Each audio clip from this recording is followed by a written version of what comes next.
በዛሬው ቆይታችን መተት ተሰርቶብኛል ስላለው ሴዶ ግን ከዚህ ሰውዬ ከመተታም ሰውዬ ጋር አልገባም። በቃ የሃና እናት ሞት መንስኤ ስለተባለው ጉዳይና ደክሟቸው ሙሉ ለሙሉ ሳይዘጉት እኮ ነው በጋዝ ጭስ ታፍነው የሞቱት እናታቸው። ስለ ቲክቶከር ፊዮና እናወራለን። ፊዮና እባላለሁ። የሆረር ሜካፕ ተሰርታ ተቃውሞ ስለገጠማት ጉደኛ ሴትም እንነግራችኋለን። እስከ መጨረሻው አብራችሁን ቆዩ። በኢትዮጵያ ሚክስድ ማርሻል አርት ፋይት ተጀመረ ሲባል የጆኒና የንቃተ ህሊና ፋይት የብዙ ሰዎችን ቀልብ ስቦ ነበር።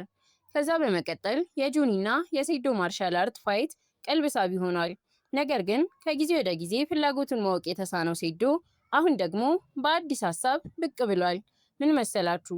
ፋይት ለማድረግ በመከራ ተስማምቶ ይወዳደራል ሲባል 5 ሚሊዮን ብር ካልተከፈለኝ ፋይት አላደርግም አለ። ይህ የሆነው ደግሞ ጆኒ የሴዶን እግር ሰብረዋለሁ ብሎ ከተናገረ በኋላ ነበር። ታዲያ ሴዶ ከውድድሩ ሲወጣ ቀኝ እግሩን ሊያጣው እንደሆነ ስለገባው 5 ሚሊዮን ብር ካላመጣችሁ ብሎ ቀወጠው። የኋላ ኋላ ግን እንደምንም ተስማምቶ ፋይት ለማድረግ ወሰነ። ቀናት አለፉ። እሱም በየቦታው እየሄደ መፎከር ጀመረ። ቲቪ መሸጫ ቤት ሄዶ ቲቪውን በመስበር ወከባ ፈጠረ። ብቻ በአይነቱ ለየት ያለ እብደት ይዞልን ቀረበ። የያዘው አልወዳደርም የማለት መንፈስ ያገረሸበት ይመስል ከሰሞኑ ደግሞ እንደገና አልወዳደርም አለ።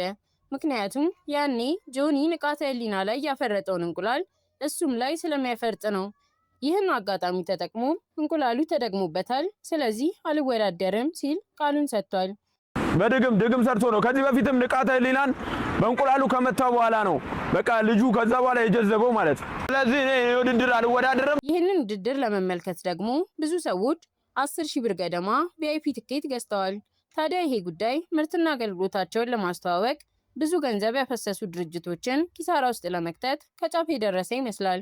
ጠበቃ ሰብለ አሰፋም ጉዳዩን አስመልክቶ አንድ ሰው ያለ በቂ ማስረጃ በሌላው ሰው ላይ የሐሰት ክስና ውንጀላ በማቅረብ መልካም ስሙንና ክብሩን ካደፈረሰ ወይም በህብረተሰቡ ዘንድ ያለውን አመኔታ እንዲያጣ ካደረገ በተጎጂዋ ቤቱታ አቅራቢነት እስከ 1 ዓመት በሚደርስ ቀላል እስራት ሊቀጣ ይችላል ስትል ተደምጣለች። ሴዶ ስለ ጆኒ የተናገረው ነገር ሐሰተኛ ከሆነ ሴዶን እስከ 1 ዓመት በሚደርስ ቀላል እስራት ሊያስቀጣው የሚችል ይሆናል ማለት ነው። በተጨማሪም አዘጋጁ ሁኔታውን በቁጣና በቀልድ አቀላቅለው ሲናገሩ ሴዶ ጆኒ እንኳን ባይኖር ከኔ ጋር ትደባደባለህ በማለት ውድድሩ በማንኛውም ሁኔታ እንደማይቀር ይሄ የምርጫ ጉዳይ ሳይሆን ግዴታ እንደሆነ ገልጸዋል። ወደ ሌላኛው ወሬ ከማለፋችን በፊት ቪዲዮውን ላይክ ማድረጋችሁን አረጋግጡ።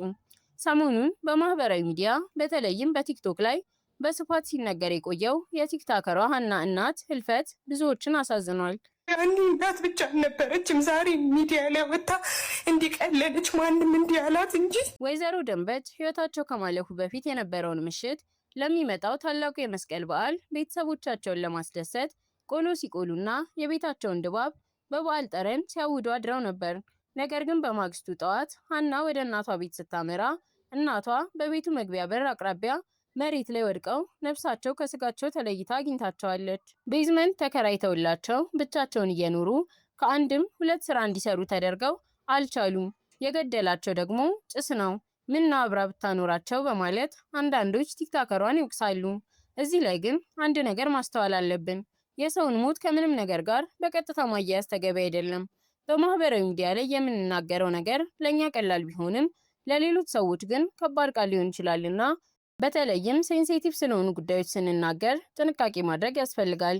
እኛም በቻናላችን ስም የእናታችንን ነፍስ ይማር ለማለት እንወዳለን።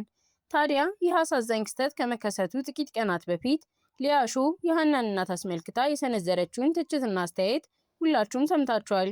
ሊያሾ በወቅቱ በነበረው ፕሮግራሟ ቲክቶከር ሃናን እናትሽን ሰራተኛ ከምታደርጊያት መንከባከብ አለብሽ የሚል ይዘት ያለው ጠንካራ ትችትን ሰንዝራ ነበር።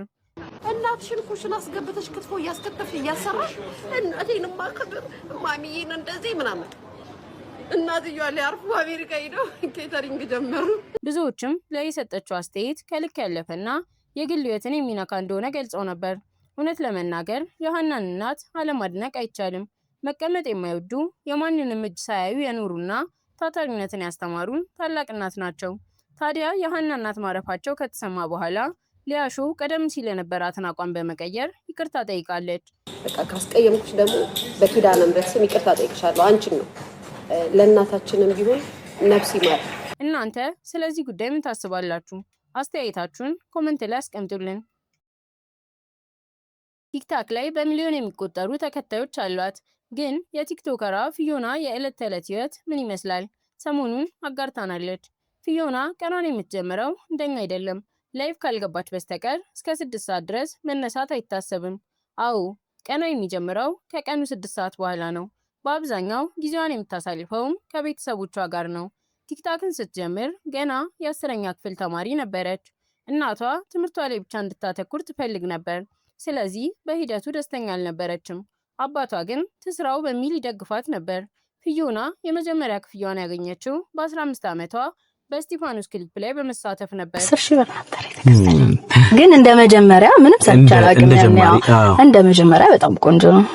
የቲክቶኩ ጉዞ ግን ቀላል አልሆነላትም።